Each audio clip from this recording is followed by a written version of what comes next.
Fala, turma do nono ano, beleza? Tudo beleza com vocês? Hoje está iniciando mais um encontro da gente, ok? E a gente hoje, o nosso encontro é de quê? O nosso encontro é de história. Lembrando, né, que o professor estava trabalhando o quê? O professor está trabalhando todos os sistemas, né, autoritaristas e sistema totalitarista, né? Assim, a gente chegou o quê? A gente chegou a ver todas as calamidades, né, do que foi o nazismo, né, de Adolf Hitler. Talvez, né, esse seja o principal sistema totalitarista, né, quando a gente vai estudar esses regimes, né, totalitários, esses regimes autoritários. Sempre se destacam dois, né, ou seja, sempre se destacam o fascismo, né, comandado por Benito Mussolini na Itália, e sempre se destaca também quem? Sempre se destaca primeiramente, né, o nazismo de Adolf Hitler, né? Então a gente vê, a gente está praticamente o que a gente está praticamente vivenciando, né, um tipo de sistema desse, né? Enfim, o professor vai trazer uns exemplos aqui que cada vez mais o que se assemelha com a nossa realidade, do que a gente está vivenciando, primeiramente também no Brasil, né, com o governo Bolsonaro. Então a gente está cada vez mais o que próximo, né, de um regime praticamente nazifascista, né? Ou seja, um regime que praticamente mistura um dos dois.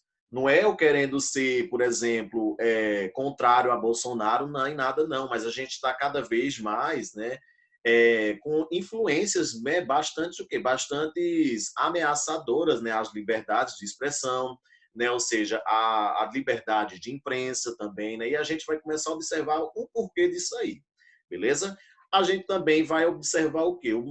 Os movimentos nazifascistas que ocorreram também, né, fora da Itália e fora da Alemanha, né? Ou seja, porque quando a gente trabalha esses dois movimentos, né, totalitarista e autoritarista, a gente simplesmente já se prende logo, né, ao nazismo de Hitler, né, e ao fascismo de Mussolini, né? Assim, mas outros movimentos também ganharam vários destaques que a gente pode, né, deixar destacado aqui, né, e que vale a pena a gente estudar. Beleza? O movimento nazifascista, né, influenciou várias outras nações que visaram estabelecer governos totalitários e centralizadores. Dessa forma, surgiram figuras políticas que buscaram estabelecer governos que se afastassem principalmente dos regimes comunistas, como o da Rússia. Beleza? A diferença em relação ao nazifascismo é que os regimes surgidos em Portugal e na Espanha eram autoritários, mantendo o povo acomodado e sem interesse no regime político. Era o controle total, sem constentação. Né? Ou seja, o professor já chegou a explicar isso aqui, não quero ninguém mais confundindo. Né? Ou seja, a gente sabe a diferença principal do autoritarismo e do totalitarismo. Né? Ou seja, como traz o próprio texto aqui, o autoritarismo mantém o povo acomodado sem interesse político, né, no regime, né? Ou seja, o povo praticamente não enxerga, não ouve, não fala, não dá opinião nada sobre o governo, até porque o governo não deixa as pessoas fazerem isso, beleza? Dá opinião sobre o governo dele. Isso se assemelha praticamente com quem? Com o atual presidente que a gente tem hoje, né? Que ele simplesmente não deixa ninguém opinar no seu governo, ele não promove um diálogo, ele cada vez mais não respeita as liberdades de imprensa, as liberdades de expressão e tudo mais. Beleza? Então, ele é um regime o quê? Caracterizado como o quê? Eu pergunto a vocês, ele é totalitarista ou ele é autoritarista? Ele é autoritarista, não é isso?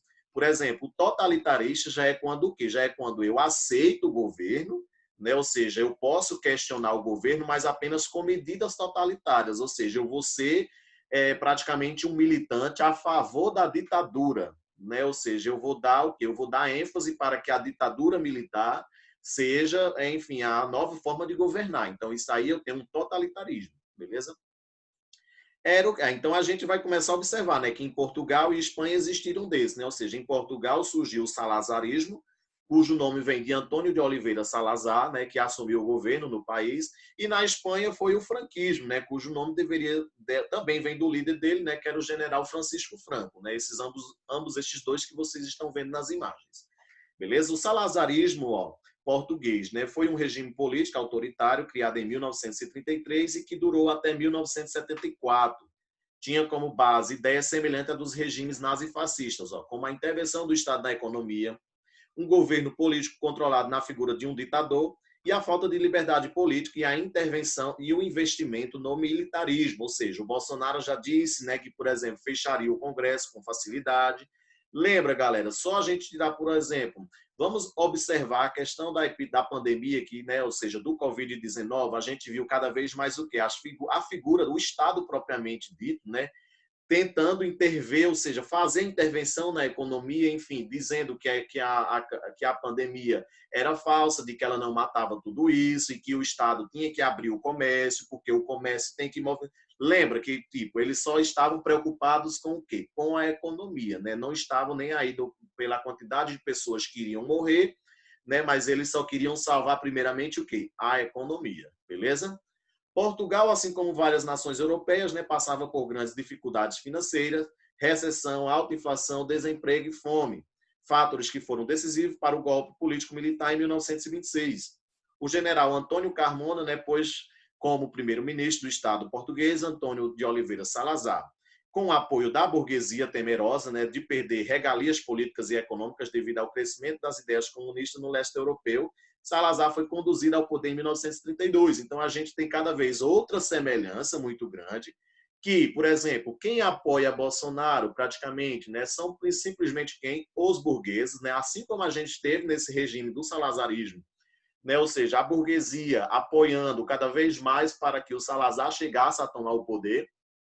Enfim, surgiram várias teorias aí, né, enfim, de que os comerciantes era quem, na maioria, estavam nas ruas pedindo, né, ou seja, fazendo buzinaço e panelaço para que o comércio fosse aberto, né? Ou seja, a gente viu cada vez mais isso, né, com o dono da Havan e, enfim, os outros empresários de Petrolina.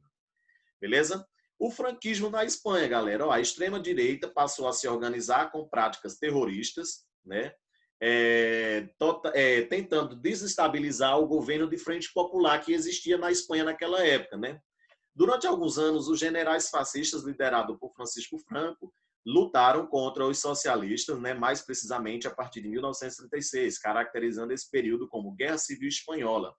A esquerda conseguiu resistir, né, com milícias. Os nacionalistas fascistas receberam apoio de outros regimes ditatoriais europeus. Então, por exemplo, eles viram que a esquerda era muito popular na Espanha naquela época. Enfim, a gente tinha aí praticamente uma guerra civil espanhola e que a esquerda estava resistindo, né? Mas, ou seja, a Alemanha de Hitler, junto com a Itália de Mussolini, acaba quem? Acaba apoiando, né? Ou seja, todos os nacionalistas fascistas que estavam habitando a Espanha naquela época.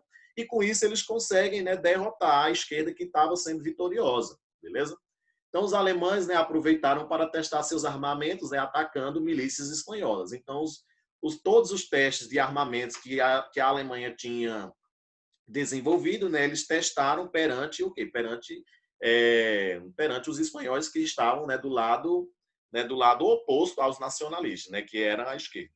Então, aí a gente tem uma imagem, né, praticamente, que eram dessas mulheres, né, que praticamente elas surgiram que na linha de frente contra a ultradireita, né? Então a gente tem aí praticamente um exército formado só de mulheres, né, que bateu de frente com esse sistema, né? Ou seja, mostrando cada vez mais o poder feminino, né, nas lutas políticas e ideológicas do país, beleza? Então, só para finalizar, eu encerro aqui que o quê? Que esses movimentos, né, de totalitarismo e autoritarismo não é só um fenômeno descrito como exclusivamente capitalista, né? Lembra da Revolução Bolchevique de 1917, galera, que a gente estudou nas nossas primeiras, né, aulas presenciais, que teve como líder principal Lenin, né? E o leninismo, né? O leninismo, ele tinha o quê? Ele tinha uma diretriz teórica, né? Aonde tinha a implantação do quê? Do socialismo. E aonde ele queria impor o socialismo a todo custo, né? Ou seja, nem que fosse por forma de ditadura. Então, só lembrando aqui que o professor não está, né? Ou seja, assumindo nenhum partido político, ou seja, o professor trouxe de um lado, né? Ou seja, a ultradireita, né? Assim também como trouxe de um lado a ultra-esquerda, que foi como foi o stalinismo russo, né? Então, o Joseph Stalin, ele queria o quê? Ele queria a ditadura do proletariado a qualquer custo, né? Nem que para isso rolassem muitas cabeças. Então, houve também muitas matanças de pessoas para que ele pudesse dissolver o regime socialista.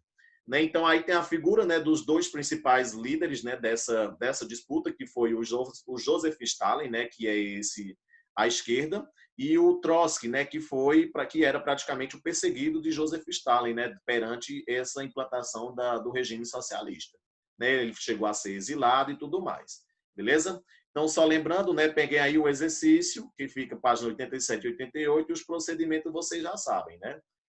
Beleza, gente? Essa foi a nossa videoaula de hoje. Espero que vocês tenham gostado. Tchau, gente.